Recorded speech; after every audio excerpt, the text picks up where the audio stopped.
Hi గారు, welcome to our channel. ప్రస్తుతం మనతో పాటు భరద్వాజ్ గారు సీనియర్ జర్నలిస్ట్ ఉన్నారు. వారితో ఒకసారి మాట్లాడదాం. సార్ నమస్కారం సార్. నమస్తే. సార్, ఛత్తీస్గఢ్ లో మరోమారు ఎన్కౌంటర్ జరిగాయి సార్ మావోయిస్టుల పైన. దాదాపు 31 మంది వరకు చనిపోయారని కూడా వార్తలు వస్తున్నాయి. సో ఈ వరుసగా మావోయిస్టుల పైన దాడులు అయితే అంటే ఎన్కౌంటర్లు అయితే జరుగుతూ వస్తున్నాయి. తెలంగాణలో జరిగాయి, ఇప్పుడు ఛత్తీస్గఢ్ లో మరోమారు. మీరు ఏం చెప్తారు సార్? ఇక్కడ ఏం జరిగింది, మీరేం చెప్తారు? అంటే వరుస ఎన్కౌంటర్లు కాదండి, నక్సల్ ముక్త్ భారత్ అని చెప్పి ప్రకటించాడు ఆయన. ఈ దేశ హోంమంత్రి సీరియస్ గా ప్రకటించాడు ఆయన. అవును. నక్సల్ ముక్త్ భారత్ అని ప్రకటించటంలోనే ఏరేస్తాం అనేటువంటి ఒక వార్నింగ్ ఉంది. ఆ ఏరివేత అనేది జరుగుతోంది. ఇప్పుడు దండకారణ్యంలో యుద్ధ వాతావరణం నెలకొని ఉంది. యుద్ధం చేస్తున్నారు వాళ్ళు. సీరియస్గా అడవుల నుంచి అంటే ఉద్యమకారుల్ని బయటకు పంపించేసేటువంటి ప్రోగ్రాం ఆపరేషన్ కగార్ అనేటువంటి పేరుతో నడిపిస్తున్నారు. ఈ నడిపిస్తున్నటువంటి క్రమంలోనే మనం వరుసగా చూస్తున్నాం సంఘటనలు. అంటే దాదాపు ఈ 5-6 నెలలు నుంచి సీరియస్ ఎన్కౌంటరు, భారీ నష్టాలు జరుగుతూనే ఉన్నాయి. పైగా వీటన్నిటినీ ఎదురుకాల్పులు అని చెప్తున్నారు. ఎదురుకాల్పులు కావవి, పట్టుకుని కాల్చేస్తున్నారు అనే సమాచారం కూడా ఉంది. నిజానికి ఇప్పుడు జరుగుతున్నటువంటి ఎన్కౌంటర్లో కూడా అదే పరిస్థితి. అంటే చాలా ప్రాంతాల్లో అరెస్టులు జరుగుతున్నాయి. అరెస్టులు జరిపిన వాళ్ళని వీళ్ళందరినీ కలిపి ఒకే చోటకి చేర్చి కాల్చేయటం జరుగుతుంది. దీంతో పాటు ఎక్కడ దొరికితే అక్కడ చంపేయండి అనే ఒక ప్రోగ్రాం ప్రభుత్వం ఇచ్చేసింది. ఇచ్చేసి అక్కడికి అంటే పాత రోజుల్లో కార్మికుడి గుండె మీదుగా దేశ సరిహద్దును గీసి అక్కడికి సరిహద్దు భద్రతా దళాలని దూకిస్తున్నటువంటి ప్రభుత్వాలు అని రాశాడు ఒక కవి గారు. అంటే సరిహద్దు భద్రతా దళాలు సరిహద్దుల్లో ఉండాలి కదా అనుకుంటారు చాలా మంది. ఈ ప్రభుత్వం ఏం చేస్తుందంటే రైతుల గుండెల మీద, గిరిజనుల గుండెల మీద సరిహద్దులు గీసి అక్కడికి సరిహద్దు భద్రతా దళాలని మోహరించి సైన్యాలను మోహరిస్తున్నారు. ఇప్పుడు అడవులంతా సైన్యాలు గాలిస్తున్నాయి. ఈ గాలింపు చర్యలు నక్సల్స్ ఏరివేత అనేది ఒక ప్రోగ్రాం. ఈ నక్సల్స్కు సహకారం అందిస్తున్నారు, వీళ్ళ తోడ్పాటు తీసుకుంటున్నారు అనే అభిప్రాయం కలిగిస్తూ గిరిజన గూడాల మీద విపరీతంగా దాడులు జరుగుతున్నాయి. ఈ చనిపోతున్న వాళ్ళల్లో వీళ్ళు చెప్తున్నటువంటి నంబర్స్ ఇవన్నీ ఒక ఎత్తు అయితే, అక్కడ చాలా ప్రాంతాల్లో వాంటెడ్గా ట్రైబల్స్ను కూడా చంపేస్తున్నారు. చంపేసి ప్రధానమైనటువంటి ప్రోగ్రాం ఏంటంటే వాళ్ళని ఖాళీ చేయించడం. రెండోది వాళ్ళ హక్కుల కోసం అంటే ప్రభుత్వం అడవుల్లో చేసేటువంటి కార్యక్రమాలకి ఆదివాసులకి అండగా నిలబడుతున్న వాళ్ళని ముందు అక్కడి నుంచి పంపించేయాలి. పంపించేస్తే వాళ్ళు వీళ్ళ కంట్రోల్లోకి వస్తారు నేరుగా. కాబట్టి అడవుల్లో ఉండేటువంటి ఆదివాసుల్ని, వాళ్ళలో చైతన్యం నింపుతున్నటువంటి వాళ్ళని ముందు బయటకు పంపించేస్తే, వాళ్ళని నిర్మూలిస్తే, బయటకు పంపించడం కూడా కాదు నిర్మూలించటమే.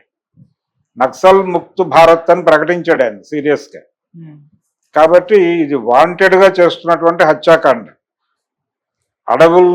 అడవుల్లో ఉన్నటువంటి ఆదివాసుల కోసం పనిచేస్తున్న వాళ్ళని చంపేయాలి. చంపేస్తే ఆదివాసుల్ని అడవుల నుంచి బయటకు గంటడం ఈజీ అవుతుంది. ఆ ప్రోగ్రాం కోసం వీళ్ళని చంపేస్తున్నారు. ఇది వ్యూహంలో భాగమే. ఈ వ్యూహంలో భాగంగానే హత్యాకాండ చేయటానికి సైన్యాన్ని వినియోగిస్తున్నారు.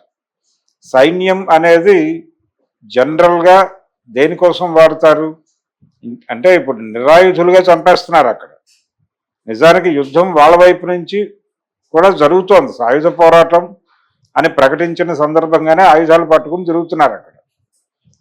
మీరు వాళ్ళ సిద్ధాంతం ఓపెనే, మేం సాయుధ పోరాటం చేయక తప్పని పరిస్థితి ఉంది అని వాళ్ళు ప్రకటించి అడవుల్లోకి వెళ్ళారు. మీరేం చేస్తున్నారు? మాది ప్రజాస్వామ్యము, మేము ఇక్కడ ఎవరిని నిరాయుధంగా చంపము అని చెబుతూ ఈ హత్యాకాండ చేస్తున్నారు. ఎవరు ఓపెన్గా ఉన్నారు, ఎవరు ముసుగేసి ప్రజాస్వామ్యం ముసుగేసుకుని ఉన్నారు అనే సందేహం ప్రజలలో చాలా కాలంగా ఉంది. ఈ సందేహంకి ఇప్పుడు మరింత ఓపెన్ గా ఇప్పుడు అమిత్ షా మాట్లాడుతున్నాడు. ఏరి వేస్తాం అని చెప్తున్నాడు ఆయన ఓపెన్ గానే. చంపేస్తాం, మీరు ఏం చేసుకుంటారో చేసుకోండి అని. నిజ నిర్ధారణ కమిటీలు గతంలో లాగా అటువంటి నివేదికలు వీటిని కన్సిడరేషన్లోకి తీసుకోవటాలు ఇవి కూడా ఏమీ లేదు. ఇప్పుడు రాష్ట్ర ప్రభుత్వాల బాధ్యత కూడా లేదు. ఛత్తీస్గఢ్ ప్రభుత్వం బాధ్యత కాదు, నేరుగా కేంద్ర ప్రభుత్వమే ఈ వ్యవహారాలను డీల్ చేస్తోంది. కేంద్ర హోంశాఖ నుంచే డిజైనింగ్ జరుగుతోంది. కేంద్ర హోంశాఖ సలహా మేరకే భద్రతా దళాలు అడవుల్లో మోహరించి వాళ్ళందరినీ ఎలిమినేట్ చేసేయండి ముందు అనే ప్రోగ్రామ్ డిజైన్ చేసి అడవుల్లో పంపించారు. అడవుల్లో మాత్రమే కాదు, ఈ అభిప్రాయాలు ఎవరి దగ్గర ఉన్నా కానీ వాళ్ళని కంట్రోల్లోకి తీసుకోండి అనే పద్ధతిలో నడుస్తోంది ప్రస్తుతం. అంటే ప్రభుత్వ కార్యక్రమాలని ఎవరు నిరసించినా ఉక్కుపాదంతో అణిచేసేటువంటి ఒక పరిస్థితిలోకి ప్రభుత్వం వెళ్ళిపోయింది. ఇది ఫాసిస్ట్ టోన్.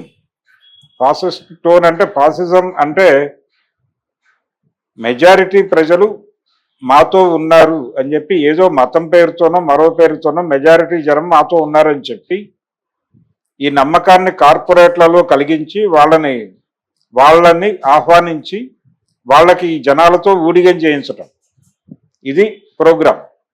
ఈ ప్రోగ్రాంకి ఎవరు అడ్డుపడ్డా వాళ్ళని నిర్మోహమాటంగా నిర్దాక్షిణ్యంగా చంపేయటం.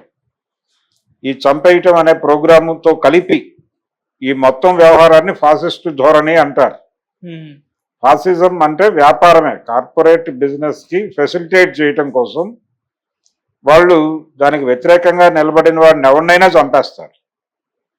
ఈ హత్యాకాండ జరుగుతోంది ఆ నేపథ్యంలోనే. కాబట్టి ప్రజలు దీన్ని గమనించాల్సినటువంటి అవసరం ఉంది. ఈ రోజున అడవుల్లో మోగుతున్న తుపాకులు రేపు పొద్దున ఊళ్ళల్లో కూడా మోగుతాయి.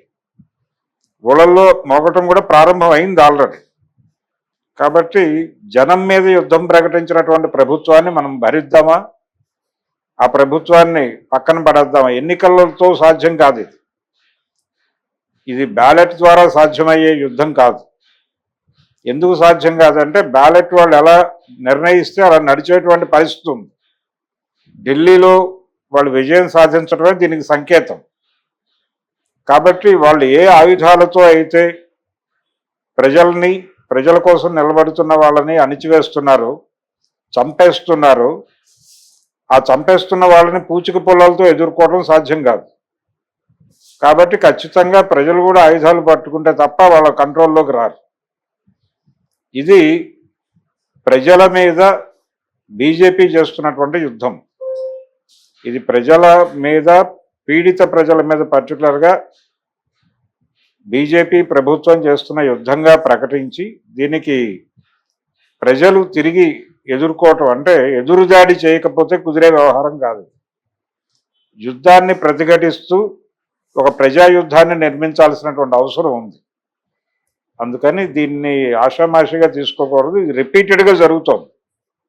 దండకారణ్యంలో సైన్యాన్ని మోహరించి ఏరివేత కార్యక్రమం బీభత్సంగా జరుగుతోంది. ఈ జరుగుతున్న దానికి పౌర సమాజం రియాక్ట్ కాకపోతే రేపొద్దున పట్టణాల్లోనూ గ్రామాల్లోనూ కూడా తుపాకులు మోగే అవకాశం ఉంది.